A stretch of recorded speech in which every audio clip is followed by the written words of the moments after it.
in relation to Mirage, there's generally only 3 stages of Mirage that you can estimate and calculate. Okay? Sometimes it can get that fast, it's impossible to know really what it is.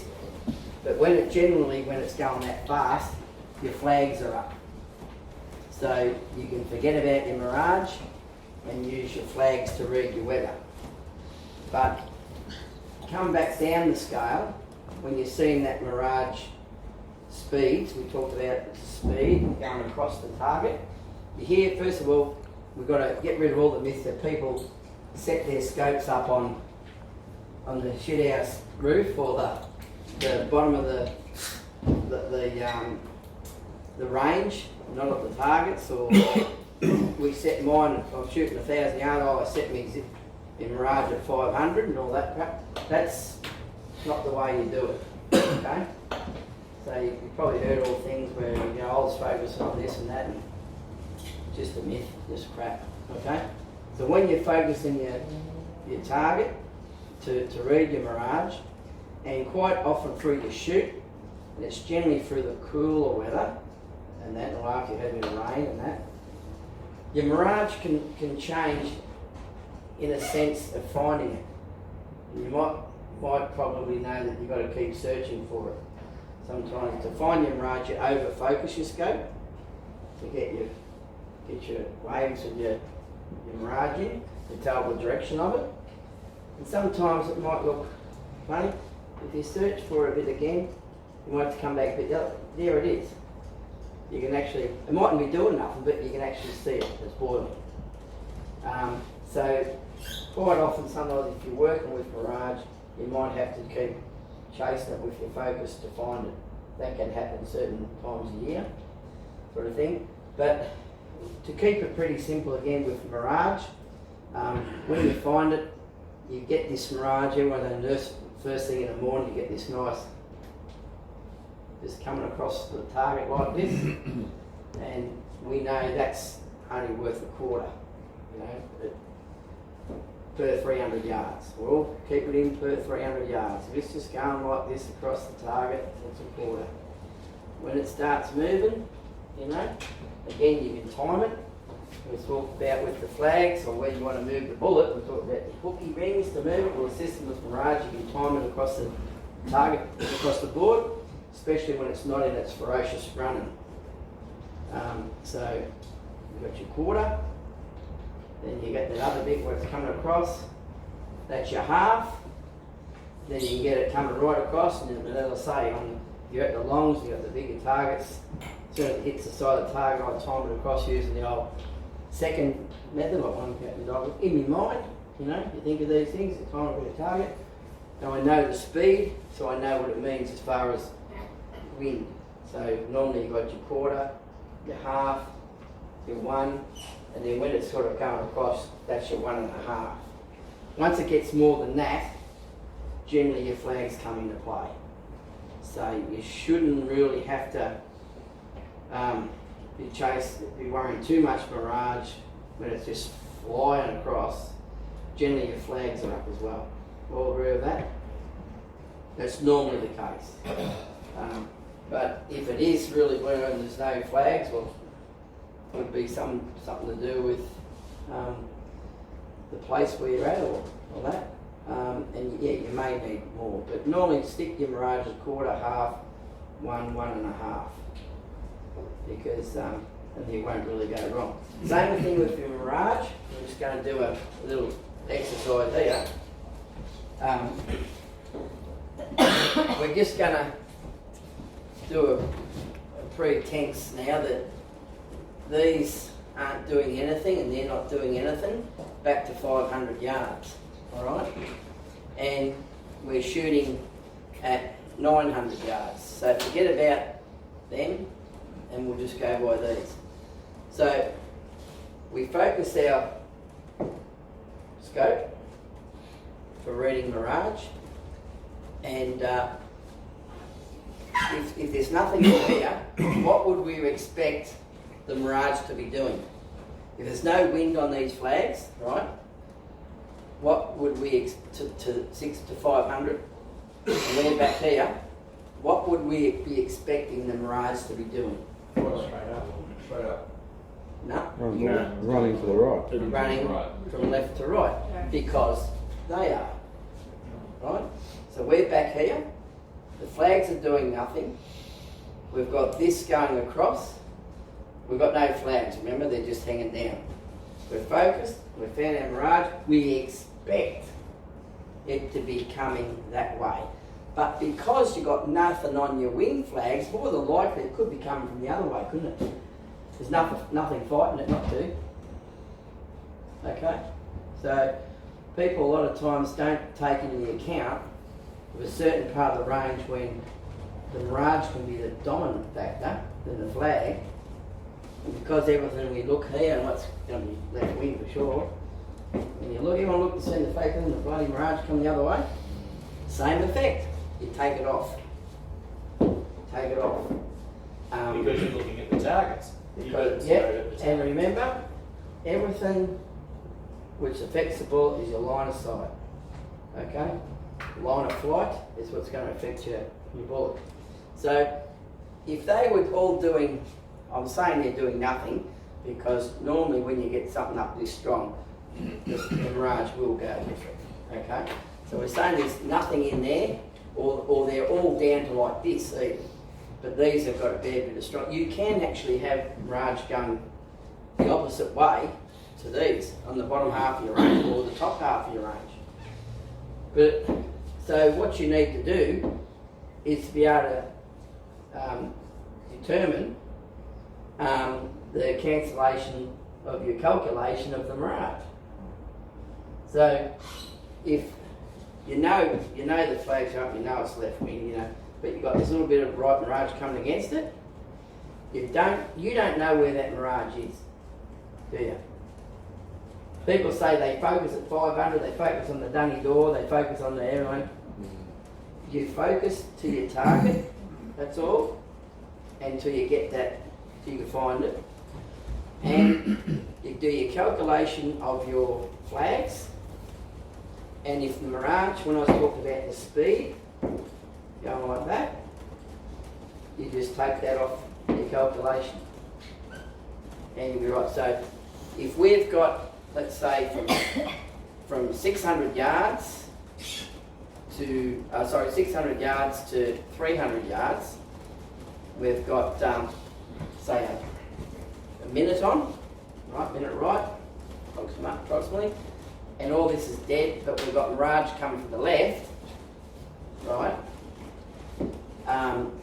We still don't know if it's at 3. We surmise it's at 3 because all these are down.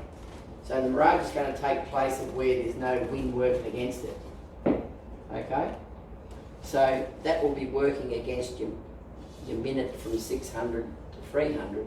So if it's that one, what did we say that one was? Take it off. Go bang and you're there again. You know? So Mirage, when you see the flags coming one way, and you've read the range, and you all of a sudden, hell, there's Mirage coming the other way. It is coming the other way. It's not. You know, you don't have to say, oh, do I read the Mirage or the flags? You have to calculate between the two. Okay. Fairly rarely it happens. Normally, good person with good temperament would wait it out. And then a lot of times when you're coaching or shooting, when you're going really well, it's now that cheers, I'm not going to shoot now, the Mirage's coming the other way. But depending on the speed and the range I'm at, I would take that off if I had to. But normally, you know what Mirage does, you sit there, wait, all of a sudden you see it come back to a boil, look on the scope, here it comes again. I'm right to go. Back in my bracket, what we spoke about the bracket. Alright, so that's best way to handle that, but still if you've got wind from one direction, and it's generally lower wind, or when the flags are a little bit you know, like this and like this and like this and all over the shop, that's when the Mirage can come in there, it's go at you too, alright? So what happens when it's boiling and you've got no wind? Zero. Yeah. So it doesn't lift your board or anything? Oh, depends where you are, how strong it is, you know, sort of thing. Generally it does a bit, but not sometimes. Generally, you know, if you're going to shoot on a boil, you really want to shoot all your shots on a boil, because people do get hesitant to change their elevation when it starts running from a boil, don't they? Mm. They're in the guts and they go on for hell on leather. Mirage starts flowing, get the wind right. All of a sudden, you know, they're low because they've been shooting high when the Mirage was boiling. You know, Yeah. you don't see a lot of that. You do see that, but it's a lot less since they've been using higher beast ballistic bullets. You know, sort of thing. They shoot a bit flatter than the old 144s and stuff. Yeah. And that. So yeah, so Mirage is the same, but just again pick the speed, quarter, your half, your one, and then when it's coming across, your 1.5. So and then you do have to be a little bit strategic whether you shoot when it's coming opposite the flags. Because generally you make your change and you fire your shot and you look and it's come back the other way. So that typically wouldn't hang around for very long. Generally, not really. You got to remember, you know, you got so much time. It's all your time, and a lot of people get caught up in the 3-minute warning. Warning, danger, Will Robertson. It's not. It's your time. You know, that's just to let you know that where you're at in your time. You know, they call it a warning, and that generally scares a lot of people, but you know, it's just part of your time, whether it's the middle, end, or start. Okay, so you can wait for those Mirage things, and again, that comes back to the technique of shooting. But Mirage will counteract what you're calculating on the wind if it's coming the other way. So be aware of that. Right? Yeah, so we might have a break, and we'll come back to the next segment, and then we'll divide up into some groups and do some things together. So we can have a break now. Just outside that box, just a few other questions. So while I'm here, you know, I can answer these. One question was about sighters. You know, and sighters, you know, they can be used in variable ways, I suppose, can't they? You hear people saying that, oh, let's fire 2 sighters before making decisions, you know? Well, that's pretty game, I reckon. Get them away. Sort of thing, but, you know, your sighters are, what they're for is, again, they relate exactly to what we're doing, your calculation for your wind. They shouldn't have any bearing on your gun. The second sight is going to be different. The only time a sighter can come into a variance is if it's your first sighter, generally at a medium, mid to a long range with a cold bore or a clean barrel. Okay? So sighters, man, you want them to score for you. Don't waste them, you know. A lot of people now generally go to the 0 range and fire a fouling shot, you know, before, you know, match time, don't they? Everyone do that? A lot of people, yeah, have fouling somewhere. So sighters, they're very important shots in the you know, for your string, but and also, you know, it comes back to, this is still not the wind or anything, but it comes back to you as your technique and your strategy. And if you have been watching the wind and it is varying a little bit, and you think, you know, I want to be able to shoot when he shot in that stuff, and it is cyclic. Brisbane's very cyclic. A lot of ranges are. So just remember, part of your time, you know, when they say you're right to go, the person who told you right to go doesn't mean you've got to go right away.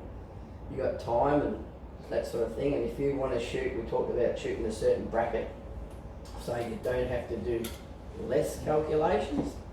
It's going to be better, isn't it? you know. So if it's always on the same side of the flagpoles, the wind, and everything's much the same. So your first sighter to your second sighter, there shouldn't be any influence on them about how you shoot them other than getting a score with them. You know, and by having the sighters, it just gives you that bonus to be able to cut them if you don't get it right. That's it in a nutshell, you know.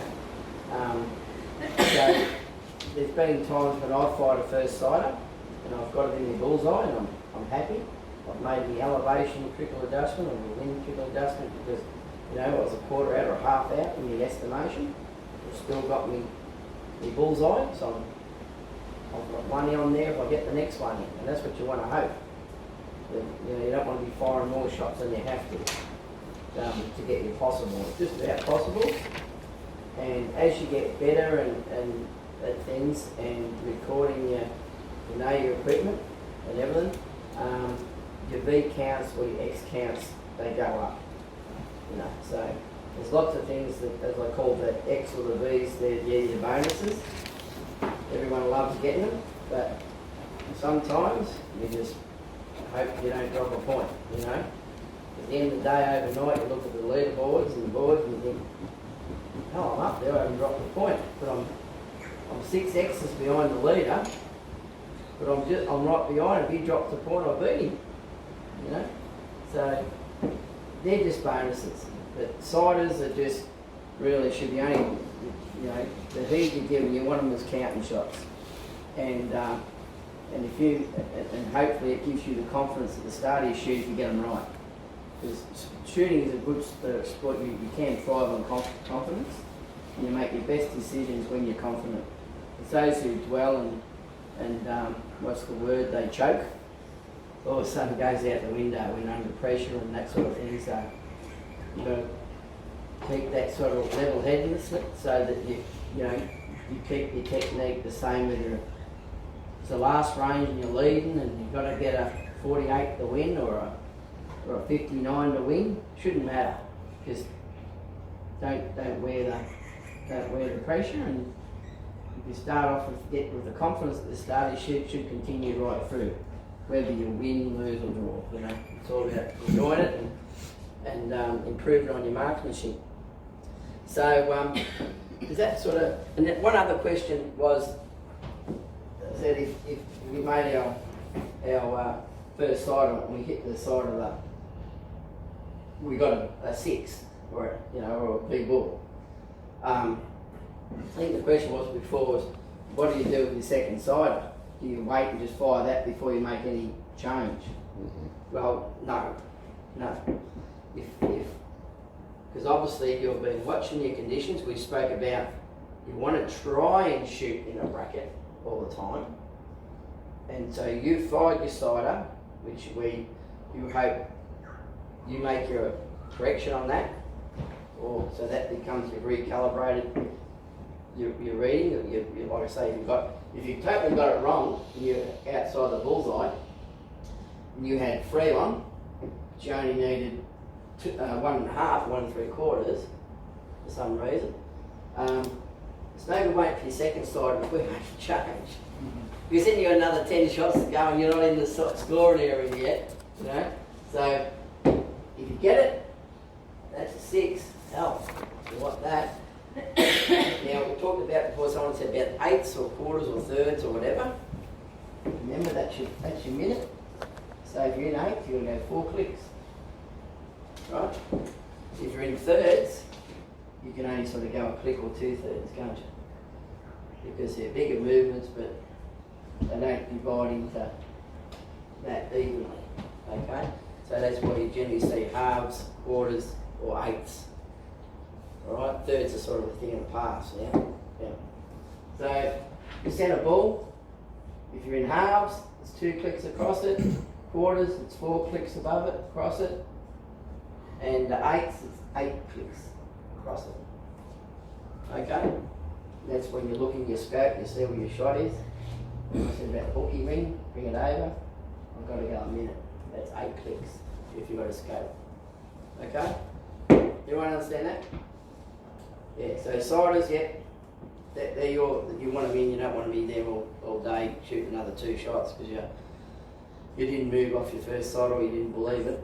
You know, sometimes you got to back yourself unless you know you got buffeted. Someone else mentioned a buffet before, or you know it was a bad shot. You know, so that's that. All right. So I've got a few.